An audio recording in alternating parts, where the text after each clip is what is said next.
Hello guys, welcome back to our channel Excel Tech and Tricks. In this video, we are going to discuss how to save macro-enabled workbook as a regular Excel. Let's watch this video and follow the step-by-step methods. But before heading towards the solutions, make sure to like and subscribe to our YouTube channel. If you save a workbook containing macros as a regular .xlsx file, Excel will remove all macro code. So, they must be stored in a special file type such as Excel Macro-Enabled Workbook, star.xlsm. To do this, open Excel, then go to File, Save As. Under Save As type, choose Excel Macro-Enabled Workbook, star.xlsm.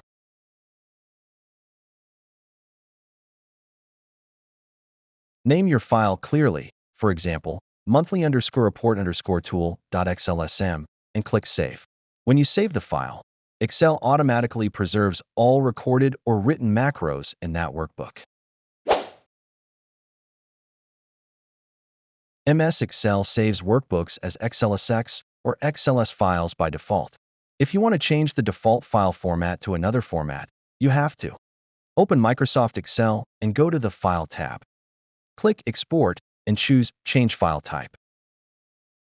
Change the file extension to any other file format that MS Excel supports and click Save As.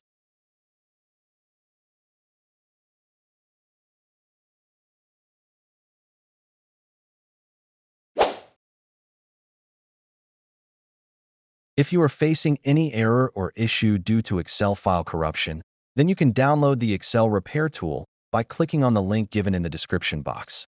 This software is designed with an advanced algorithm to repair all sorts of damages, corruption, and errors in the Excel file. Therefore, just try it and see how it works. So, this is all about how to save macro-enabled workbook as a regular Excel.